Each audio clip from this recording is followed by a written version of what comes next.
कह रहा हूँ, कल्पना से ज़्यादा आंधी नहीं है तो तूफान है। और बहरोड के अंदर सैलाब आ गया भारतीय जनता पार्टी का, मोदी जी के नाम पे, वसुंधरा के काम पे। बहरोड की जनता ने एक तरफा फैसला कर लिया है और शायद आज तक का बहरोड का जीत के अंतर इतना रहेगा कि आज तक का इतिहास टूटेगा।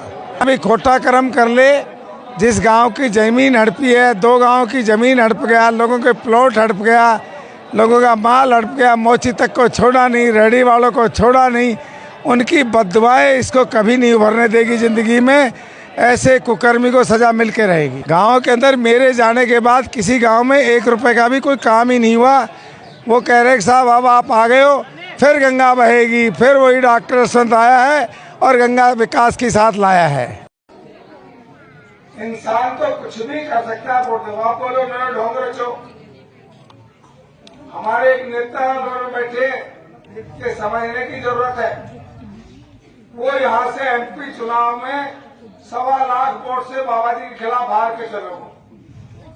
मैं ऐसो पेट दर्द है, वो चाहे बहरोड बर्बाद हो जाए, बहरोड में गुंडागर्दी कभी मिटे नहीं, बहरोड में अराजकता का माहौल रहे, बहरोड में कभी सुख शांति ना रहे। और ठाके बलजीत से पूछो, बलजीत तू ये बता तू कैसे जीत सकता है? तो बलजीत ने कहा साहब संजय यादव को टिकट दे दो, सबसे रत्ती सब्जी वही उम्मीदवार है, देखा घर का वोट खोलना, उसको टिकट दे दोगे तो मैं जीत जाऊंगा। अब अपना झूठ मूठ का आदमी एक साथ लगा दिया, आधा भाग लिया, आधा भाग जाएगा। और वो बड़े नेता सोच रहे बहरोड को खत्म कर देगा। बहरोड को खत्म नहीं कर सकता, बहरोड को बर्बाद नहीं कर सकता। आप और मैं, हम सब बहरोड के रखवाले हैं। फिर नए ढोंग रचना शुरू कर दियो, बोलो मैं मुख्यमंत्री की कुर्सी बहरोड का चौराया पे डाल दूंगा। अरे भले आदमी, तेरा घर का गुजरा डाल देगा। जब तुम कलेक्टर एसपी की कुर्सी तो बहरोड में डाल नहीं पाया,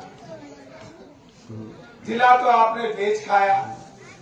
चंद चांदी के टुकड़ों के लिए जमीन बिक जाएगी, महंगी हो जाएगी। कोटपुतली उसकी जमीन थी। तो जो आदमी एक जमीन के लिए अपना जमीन बेच के और कलेक्टर एसपी की कुर्सी तो डलवा दी कोटपुतली में, बहरोड को करवा दिया कैलन, जिला खा गया। कौन बोल रहा है? अब वो कह मैं बहरोड में मुख्यमंत्री कुर्सी, अरे इससे तो मैं कम से कम आज ये कहूँ कि मैं सरकार को दबा सकता हूँ, क्योंकि 4 एमएलए तो मैंने अकेले नहीं दे दिए मेरी जेब से। क्यों मेरे जयराम चाचा, बंगा मीना, हेमसिंह गुजर में 4 अभी रह गया। सरकार को दबा सकते हैं, अपना काम करा सकते हैं। तो मेरा आपसे आग्रह है इसके झूठे राशों में मत आना। और संजय तो खामा खा को है कि एनटीपी टीम के मालिक हो रहे हैं सारे उसके साथ, केवल इसलिए मैं वोट इधर उधर बैठे और मैं किसी मेरी बिल में बैठे। इलाज करना है, साथ आपने मेरा निभाना है। इसके हलक से एक एक पैसा निकलवा के दिखाऊंगा, ये मेरा आपसे वादा है। डॉक्टरी इलाज कर सकता है किसी, और मेरे तो जीवन का आखिरी चुनाव जरूर बढ़िया कर्म कर जाऊंगा। जरूरी कौन है? तो सारी जिंदगी आप लोग याद करोगे। मैं तो अपनी मोहित को लड़ना चाहता हूँ। जरूरी कौन है? फिर पार्टी नहीं मानी, मुझको लड़ना पड़ा।